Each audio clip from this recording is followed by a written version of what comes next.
Hello and welcome to Edge of Emotion. Carmen lived a long and difficult life. Her husband was a sailor, and she often didn't see him for long periods, so she practically raised their 4 children on her own. She invested all her strength and energy into her beloved sons and daughter. Carmen's husband died early, and as a sailor's widow, the state provided her with a decent amount of money. Additionally, she received a pension. However, it turned out that all 3 sons, in whom she invested everything she could, grew up ungrateful. They believed that their mother didn't need anything in her old age and took all the money she received, buying her only the most essential products: bread, cheese, pasta, grains, milk, butter, fruits, and vegetables. Carmen didn't complain because she truly believed she needed almost nothing. Her children still meant everything to her. Buy something for the grandchildren, Carmen once said. When her eldest child, Victor, came for money, her sons took turns taking her savings. Certainly, he nodded, preparing to leave. It's just a pity that I hardly ever see them, Carmen sighed. Mom, you know they're always at school. They don't even have time to hang out with friends. And it's not close for them to come to you. I understand, of course. I live on the outskirts and you're in the center. But sometimes you could bring them over, couldn't you? I miss them so much, the old woman admitted, looking plaintively at her son. Maybe we'll bring them over during the holidays. If we don't go anywhere, Victor rudely replied, quickly pecked his mother on the cheek, got into the car, and drove away. Carmen sighed again. Usually, during the holidays, Victor and his wife and 2 children went abroad. The middle son, Pedro, had no children yet. He and his wife worked constantly, wanting to save money for a new house. The youngest son, Diego, had only recently graduated from university and was not yet married. He was actively looking for a job and he also needed money. Carmen's daughter, Sofia, studied abroad. She managed to get into a prestigious foreign university on a scholarship. The old woman rarely saw her. Sofia didn't have money to travel home, and besides, she didn't know that her brothers were taking money from their mother and often sent her small sums herself. Carmen understood that if she told her daughter how her sons behaved, the children would inevitably quarrel, so the old woman preferred to remain silent. Family harmony was most important to her. Sofia wrote her touching letters, and Carmen eagerly awaited the end of her daughter's university studies, fearing that she might want to stay there. What if she falls in love with someone and gets married, or she gets a job offer? Then I'll be completely alone, Carmen sighed to herself. She understood that she couldn't rely on her sons. Her daughter was her only hope and support. Sofia wrote that she missed home a lot and wanted to see her mother, brothers, and friends as soon as possible, which somewhat reassured the old woman. Carmen carefully kept her daughter's letters in a beautiful box. The sons came for money and brought groceries once a month. On one of his visits, Pedro took the money and hurried to the airport. He had an important business meeting in another city. He told his mother that his assistant would bring groceries in the morning. However, busy Pedro completely forgot to warn him. In the morning, Carmen tried to call her son, but his phone was turned off. The eldest son, Victor, and his family had gone to the seaside, and the youngest, Diego, had gone to a music festival with his friends. The woman checked the cupboards and realized there were no groceries left. She wanted to go to her neighbor and ask for something, but the neighbor had gone to visit her children. The poor old woman couldn't think of anything better than going to the square near the market. There she began asking passersby to buy her bread. The poor woman felt very embarrassed. Many ignored her, others hurried past, not hearing what she was saying. Carmen was completely desperate when suddenly an expensive Jeep stopped right in front of her. The old woman recoiled in fear when a young, well-dressed man with sunglasses jumped out of it. "Senora Martinez," he exclaimed. "Is it really you?" Carmen looked at him in confusion. How did he know her last name? "It's me, Manuel," the man introduced himself, taking off his sunglasses. Only then did Carmen recognize him. "Manuel. It's you," she whispered, tears streaming down her cheeks. "How you've grown. Manuel hugged the old woman tightly. "What are you doing here?" an astonished Manuel asked, noticing the empty cloth bag in the woman's hands. Carmen began but couldn't continue. She was ashamed of begging like a beggar. "You were probably going to the market for groceries?" Manuel guessed. "Let's go together. I'll help you buy everything and drive you home so you won't have to carry a heavy bag." With these words, Manuel took the old woman's arm and led her towards the market. Carmen felt embarrassed. She couldn't allow him to pay for her and she didn't have any money of her own. "Manuel, forgive me, I just realized I forgot my wallet at home," the poor woman said softly. Manuel just smiled, not slowing his pace. "It's nothing, I'll pay for everything. It's trivial. But I'll feel uncomfortable taking your money." Manuel stopped to look the old woman in the eyes. "What are you talking about, Senora Martinez? Haven't you done anything for me before? Didn't you feed me lunch every day as if I were your own son? And after all that, you won't let me buy groceries for you?" Carmen took a handkerchief from her pocket and started wiping her tears. "You're such a good, grateful boy," she said, pressing her hands to her heart. She never doubted he would grow up like this. "Let's go, we'll buy everything we need, and I'll drive you home," Manuel repeated, taking the old woman's elbow. He led her carefully, warning her about steps and slopes. Arriving at the market, Carmen and the man walked along the rows, and Manuel bought the very best of everything. "Look, the strawberries are ripe already. I remember you love them." "But they're so expensive, Manuel," the old woman protested. "Nonsense," Manuel dismissed. "I can afford to buy you what you love. I'd be happy to do something nice for you." With bags full of groceries, the man carried everything to his car. Carmen could barely keep up with him. She felt so good inside. They got into the Jeep, and Manuel confidently drove it through the city streets. "Do you remember where I live?" Carmen asked. "Of course, Senora Martinez. I lived next to you for over 10 years, Manuel replied, sadness tinged in his voice. Carmen nodded. Manuel was the son of her neighbors who lived in the house across the street. They weren't a happy family, they often drank, and then they would start to argue. Manuel suffered too, he was scolded, and his father often raised his hand against him. So the boy would run away from home and hide at Carmen's. He could play with her children all day, and unlike her own sons, he always helped Carmen in the kitchen when she needed it. Sofia also spent a lot of time with them, while Victor, Pedro, and Diego played in the yard, refusing to come indoors. Manuel was completely different, thoughtful, and attentive. "Senora Martinez," the man said, bringing Carmen back from her memories. "How is Sofia? Has she married yet?" The old woman looked at the man.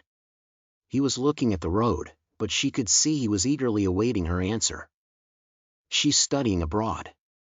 She applied to university herself and got a scholarship," Carmen proudly replied. Manuel smiled. "I always knew she was capable," he whispered. Carmen nodded, gazing at his handsome profile. Manuel was driving without his glasses, and now the old woman could see that his eyes were clouded, as if he was somewhere far away, lost in his memories. He turned on the radio, and a gentle melody flooded the car interior. A retro wave was playing. Carmen closed her eyes, and memory carried her back many years. She vividly remembered Manuel as a boy. Yes, she always felt sorry for him when the boy's parents argued. The whole neighborhood knew about their fights. Manuel, the only son, often bore the brunt of it. He would come to Carmen with bruises. As a child, the boy was clumsy and unusually tall for his age. His unruly black hair stood up in a tuft at the back of his head. No matter how he tried to smooth it down, the tuft wouldn't disappear. Manuel had beautiful hazel eyes, shining with liveliness, but sometimes Carmen could clearly see sadness in them. Her sons didn't reject the boy, they let him play tag, hide and seek, and other games with them. However, Manuel preferred Carmen's company, sitting in the pastime. The boy diligently rolled out dough for pies, chopped vegetables for soup, mashed boiled potatoes for puree. Sophia also constantly hovered in the kitchen, unable to tear herself away from her mother and Manuel, with whom she had formed a special bond from the first days. They understood each other without words, and they were very interested in each other. Manuel was naturally curious. He loved astronomy, knew almost all European capitals, and could spend hours telling various interesting facts he learned at school or from newspapers he found near the neighbor's trash bin, Sonora Torres. Knowing that the neighbor boy liked to read, he deliberately left old newspapers for him. Sometimes Manuel got hold of books too, which he read cover to cover, and it didn't matter to him what kind: romance novels, science fiction, adventures, or scientific essays. Sophia listened to Manuel with her mouth open, and Carmen too was sometimes very impressed by his knowledge. Her life became bright and interesting with the appearance of the neighbor boy in it. She and Sophia eagerly awaited Manuel's arrival every day. The boy wore the poorest clothes, a faded t-shirt and worn-out shorts. The sandals, which he never took off, were worn out, and Manuel had almost outgrown them. He constantly stubbed his toes on things, and Carmen even offered to buy him new shoes. But Manuel just shook his head. He knew his father would immediately take the new pair of sandals to the market and sell them. So Carmen found a solution. In the attic, she kept old clothes of the boys, which they had outgrown. She found a pair of worn-out sneakers that once belonged to Pedro and gave them to Manuel. The boy almost jumped for joy when he tried them on. The sneakers were just his size, and he sincerely thanked Carmen for the gift. With tears in her eyes, she replied that it was nothing. At night, Carmen often couldn't fall asleep for a long time, thinking about Manuel's unfortunate fate. Her kind heart ached when she thought about what he had to endure at home. One night, before going to bed, the woman shared her thoughts with her husband, but he just waved off her words. "You can't change anything. The boy has parents, but he's unhappy with them. They mistreat him, and his father even sometimes uses a belt. Still, they are his parents. Besides, even if you wanted to adopt him, we couldn't afford another child.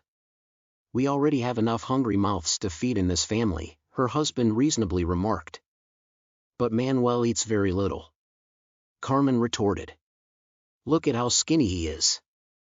This is a pointless conversation. Her husband cut her off and turned to the wall with the intention of falling asleep.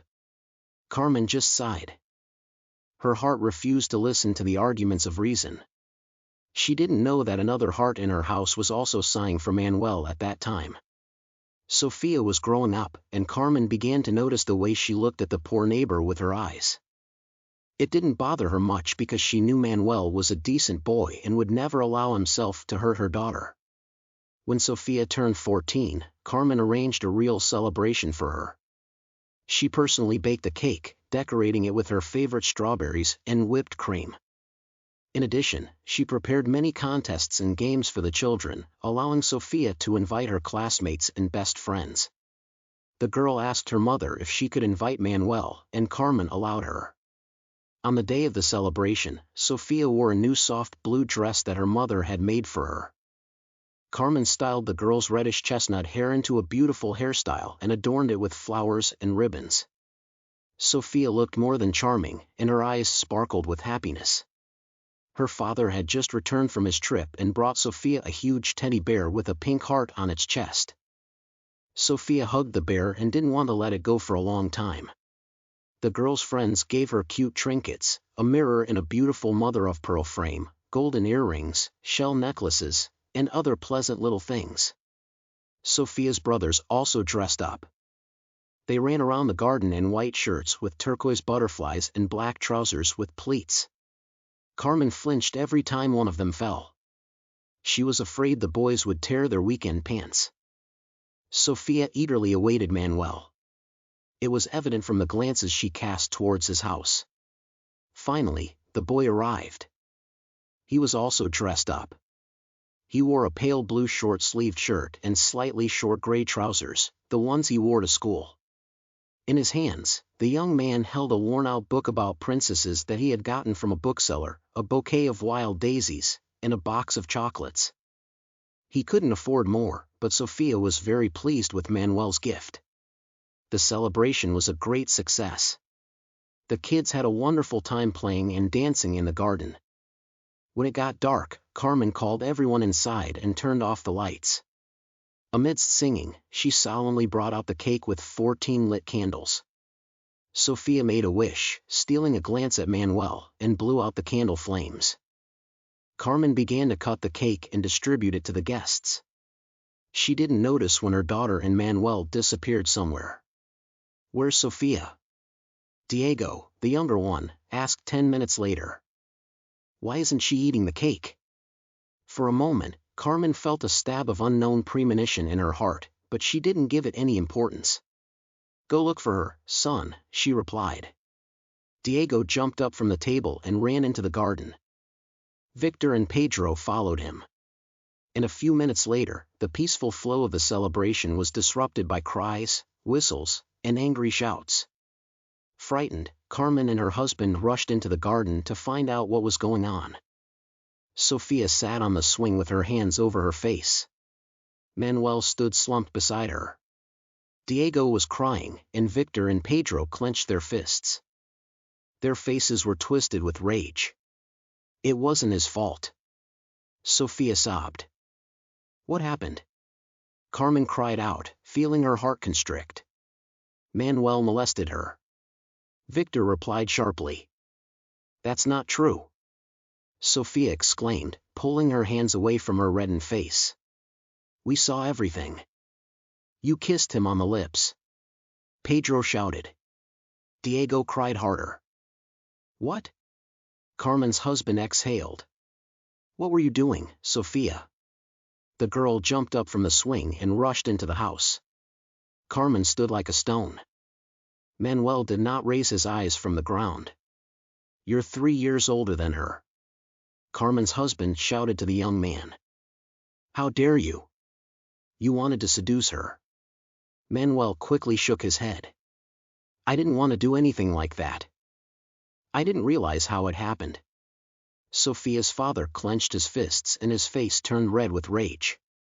"Get out of my house now and don't ever set foot here again."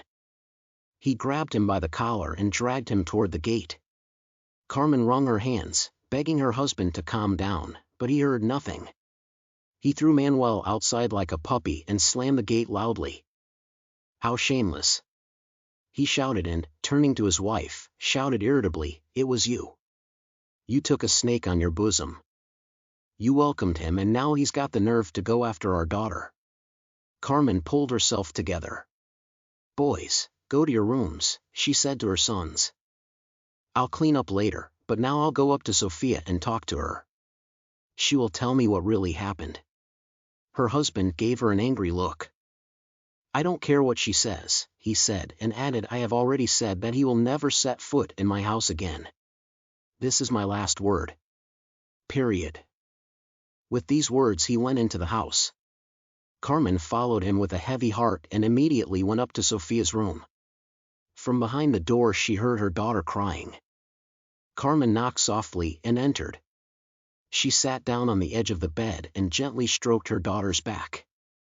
"Sophia," she whispered, "no one blames you for anything. Just please tell me what really happened. Your father thinks Manuel tried to seduce you. Is that true? Answer me, please, it's very important." Sophia lifted her head from the pillow and sobbed. Her eyes were wet with tears. "Mommy, I'm sorry, she whispered. "It's not your fault, I just love him." Her mother ran her hand through her hair, fixing a loose strand. "I know." Sophia sat up, turning toward her mother and holding the teddy bear her father had given her tightly. "I called Manuel to the garden," she confessed. "I asked him to tell me about the constellations. While he was doing that, I couldn't help but look at him with love. And then something came over me and I kissed him on the lips. He wanted to pull away, and that's when Diego and the other boys appeared. Diego screamed and then it started. All of it." Sophia sniffled again, a tear rolling down her cheek. "Mom, he's not coming back, is he?" she plaintively asked, tears welling up once more. Carmen hugged her tightly. I don't know, she whispered, but I believe everything will be okay. I'll try to talk to your father. Forgive me, Sophia repeated. I shouldn't have done it. Carmen hugged her daughter even tighter. It's okay. You're in love with him, after all. He didn't respond to the kiss. Sophia cried harder. Carmen briefly pulled back to look into her eyes. You're still too young, Sophia. It's too early for you to think about love. Manuel is older than you. He understands that. I know, the girl replied through her tears. But I can't help it.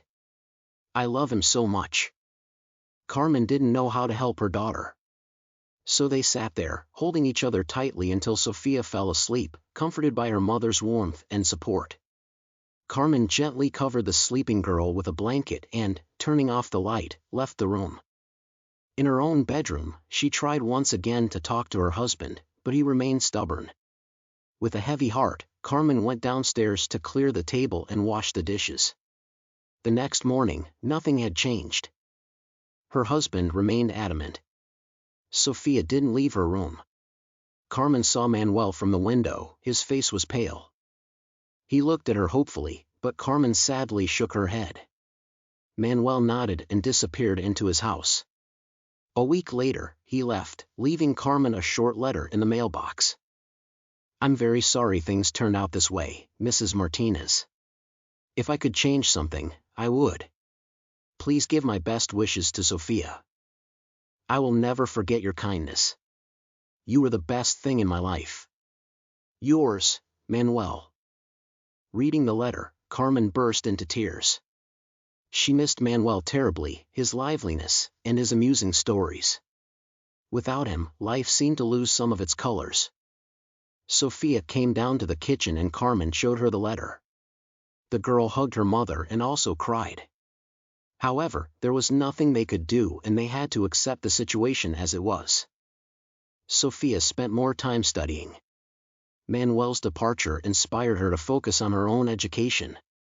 Now the girl had a dream, to enroll in a foreign university and leave, just like her beloved. Manuel's image inspired her to new successes and achievements. In the end, everything turned out the way Sophia wanted. Carmen was very happy, although it was hard for her to part with her daughter and let go of her beloved child. She couldn't help but admit to herself that she loved and cherished Sophia more than anyone else, and her boys seemed to live their own male lives. It was a pity that her husband was rarely home and spent little time with his sons. Perhaps then they would have grown up to be more noble and decent people. Carmen sighed and returned to the prison. What was done, the past couldn't be undone. Manuel had already arrived at her house and parked nearby. He helped the old woman out of the car, then took grocery bags out of the trunk and carried them into the house. Carmen hurried after him to open the door and let the man in. When Manuel entered the hallway, he looked around and, sighing, said, "Nothing has changed here. Even the smell is the same. The scent of cherry blossoms. It haunted me at night for so long." With these words, Manuel sighed again. "I missed you too," Carmen admitted in response.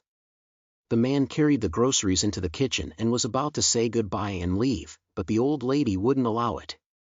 She sat him down at the table and said, "You're not going anywhere until you've had my pancakes. I remember how much you used to love them." Manuel chuckled. "All right, Senora Martinez. I'm in no hurry." Carmen began unpacking the groceries and putting them away in the cabinets and fridge. "While I cook, tell me about yourself. How have you been? What do you do?"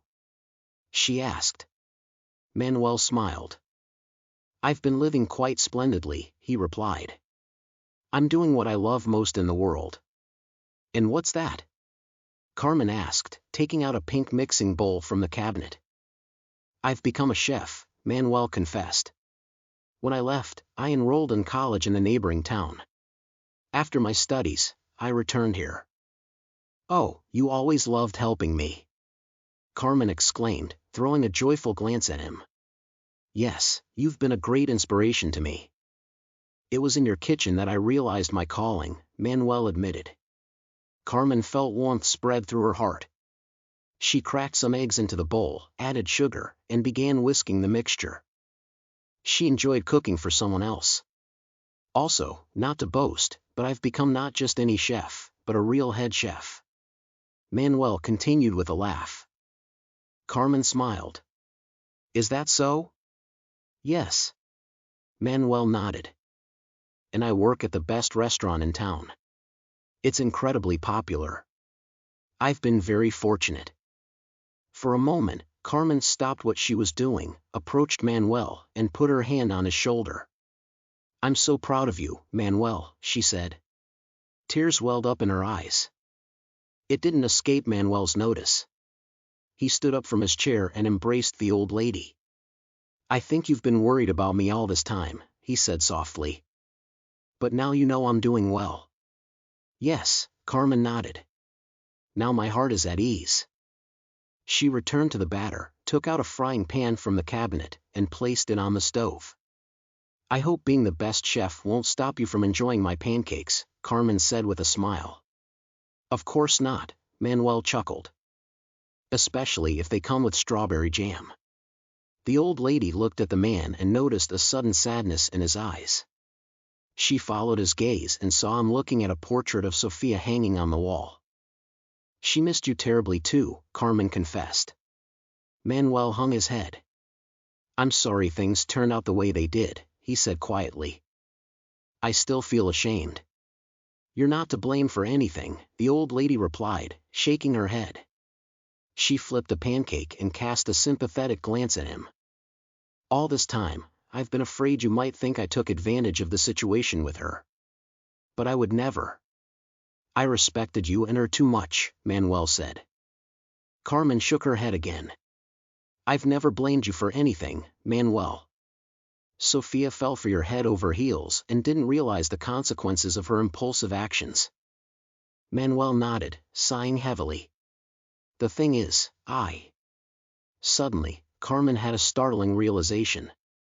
You loved her too, she exclaimed. Yes, Manuel admitted. I was planning to wait until she turned 18 and then I wanted to ask for her hand in marriage. Carmen couldn't believe what she heard. Is it true, Manuel? Absolutely true, the man confessed. But a lot could have changed in 4 years. Sophia could have become interested in someone else. She was just a child back then. I understand that, Manuel replied. But I believe that we were meant for each other. I plan to go to school and find a good job to support the family. Well, you succeeded in that, the old woman smiled. But I never did start a family, Manuel sighed, not lifting his eyes to the woman. They fell silent for a moment and Carmen felt that the man wanted to tell her something else. Something very important. I still love Sophia, Manuel finally admitted. I couldn't forget her. At night, I often try to imagine what she's like now. Carmen took another pancake from the pan, turned off the stove, and approached the man. My poor boy, she simply said. She placed a plate of pancakes and a bowl of strawberry jam in front of Manuel. Then she poured him some coffee and sat down next to him. But before the man could even finish his first serving, the doorbell rang. Carmen hurried to the hallway. When she opened the door, she couldn't believe her eyes. Sophia was standing on the doorstep. Mom, thank God you're okay. She exclaimed, hugging Carmen. What are you doing here, dear? The old woman exclaimed in surprise. Her day was full of surprises, and she hadn't recovered from the first one yet, meeting with Manuel. Seeing her daughter on the doorstep was something she hadn't expected at all. I came to save you, the girl replied indignantly, brushing her bangs from her face. Mom, can I at least come into the hallway? Carmen felt embarrassed and let her daughter in. Save? She asked. Meeting Manuel had helped her forget about her dire situation she was in this morning, and now the old woman struggled to remember that 3 hours ago she had been begging for alms in the square. I never thought my brothers were such low, vile, and dishonest people. Sophia angrily blurted out, throwing her bag on the floor. Carmen lowered her gaze. You know everything? She asked in a subdued voice. Thank God, yes, Sophia replied, unbuttoning her jacket and casually hanging it on a hook. Early this morning, I was beside myself. A strange anxiety was driving me crazy. I called you a dozen times, but you didn't answer. Then I called Pedro, and he suddenly remembered and accidentally let slip that he forgot to leave groceries for you. He swore he would call his assistant right away, but I didn't trust him anymore. I made him transfer me your savings and money for a ticket, and he couldn't refuse me. I flew to you on the next flight. I was afraid you were on the brink of despair or already starving to death. As she said all this, Sophia gestured desperately and wrung her hands. She kept trying to hug her mother. It was obvious she was really worried. Carmen listened to her daughter, simultaneously feeling a whole kaleidoscope of emotions: confusion, pride, shame, joy. She remembered that she had forgotten her phone on the bedside table in the morning. She had been so preoccupied with the lack of money and groceries. "You're so brave and real, Sophia," she said, embracing the girl, and quickly added to reassure her daughter, "I'm fine. I was helped." At this word, Carmen hesitated and, gathering her courage, said, "I was helped by Manuel." Upon hearing this name, Sophia turned pale. "What did you say? Manuel? That Manuel?" When the old woman nodded in response, the girl staggered and nearly fell. Only now did Carmen realize that they were still standing in the hallway. "Sweetheart, why are we standing here in the hallway? Let's go to the kitchen. He's still there." Upon hearing this, Sophia frantically rummaged in her purse for mirror and lipstick. Carmen smiled and said, "You look beautiful."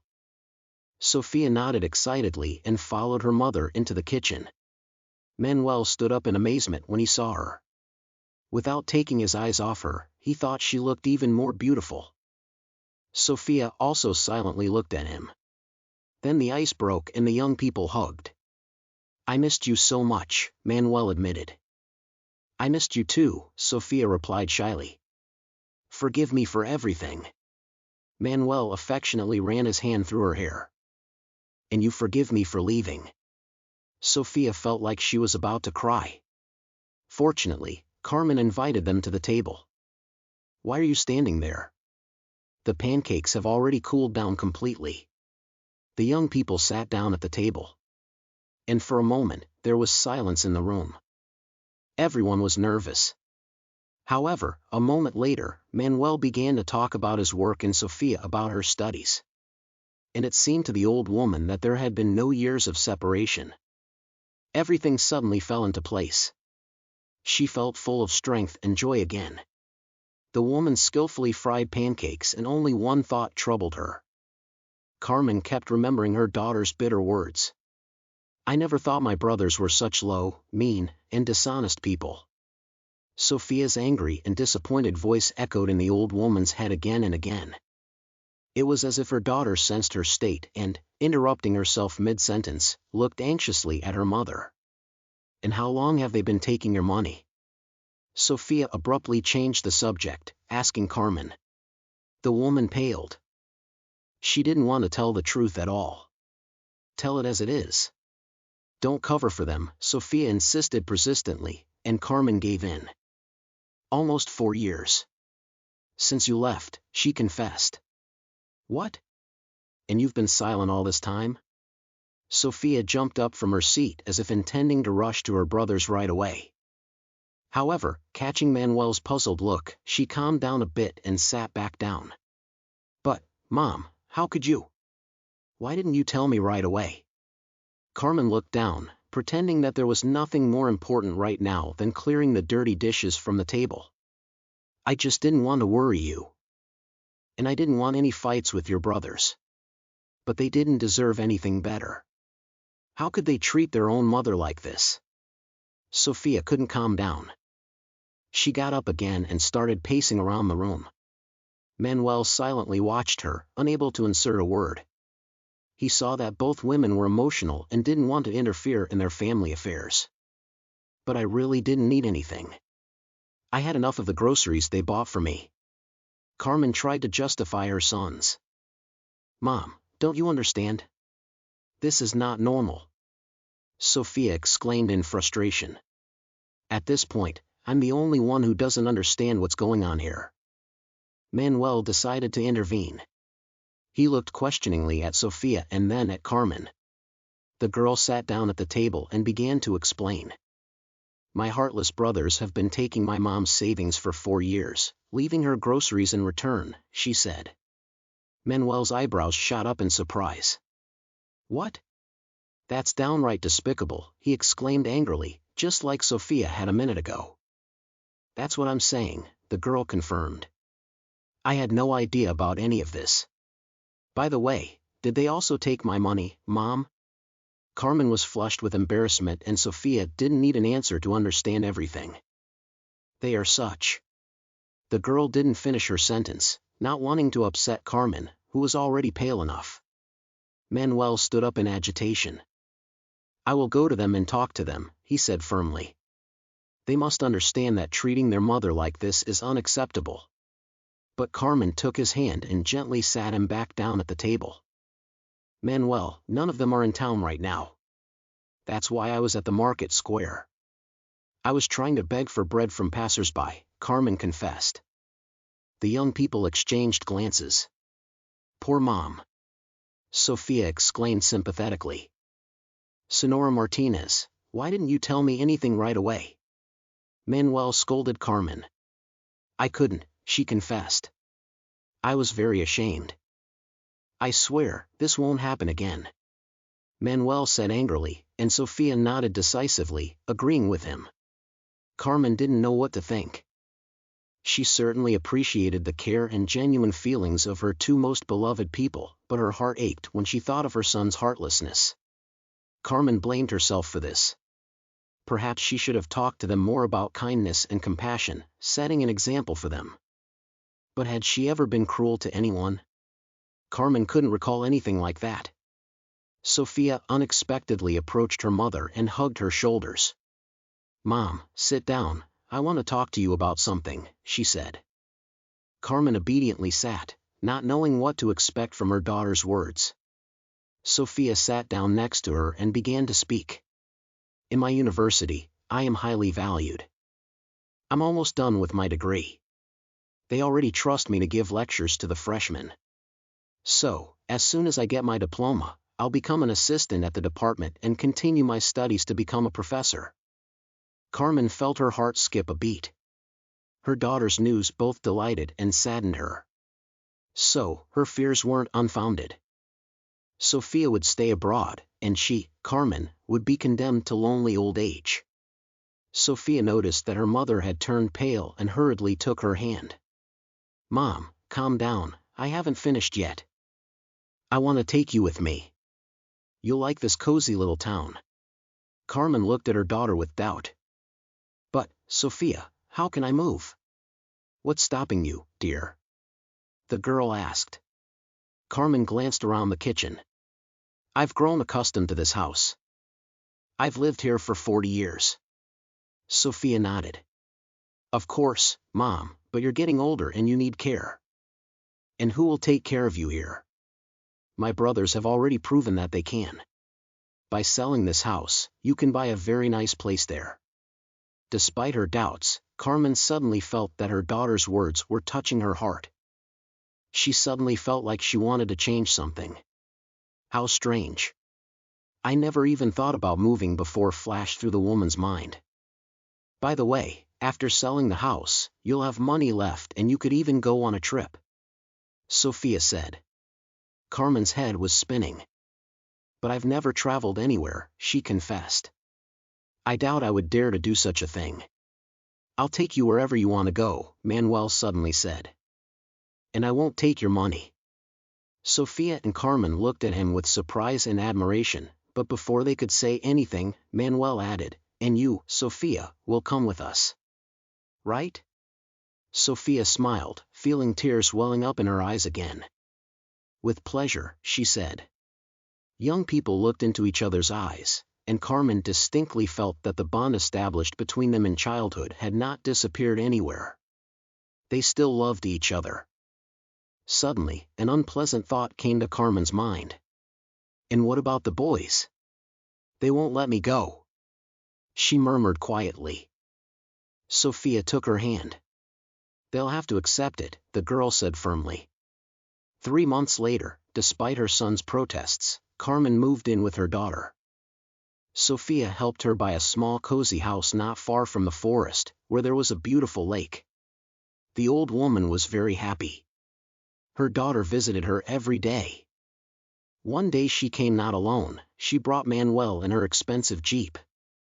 Carmen was so glad to see the man that she lost her speech. "How did you end up here, Manuel?" she finally asked. "Manuel came to visit," Sophia replied joyfully. Her eyes sparkled, and she looked very happy. "I promise to take you wherever you want." Manuel laughed, hugging the old woman tightly. Then he turned to Sophia and added, "But since your exams are coming soon, we'll wait a bit, and for now I'll choose a nice apartment for myself in the city center." "What?" Sophia was surprised this time. "But you said you came for a short time." "I like this little town. Besides, there's a very good expensive restaurant here that I've already visited. After looking at my resume, they said they'd be happy to take me on as their boss." Sophia jumped for joy. "Seriously? Wow." Manuel hugged her and unexpectedly kissed her on the lips. "Now I won't go anywhere without you, my dear," he whispered. "I promise." "How long I've been waiting to hear those words," the girl confessed and kissed him back. Carmen smiled and, when they finally let go of each other, invited the children into the house. She baked pancakes again, and the young people immediately pounced on them. Carmen watched as they laughed and smiled at each other, imagining that her dearest dream would come true very soon. She already saw herself sitting in the living room and reading kind children's tales to her grandchildren. Carmen closed her eyes for a moment and felt absolutely happy because the closest people were by her side. Dear viewers, if you enjoyed the story, please support the video by liking it and leaving a comment. Thank you very much.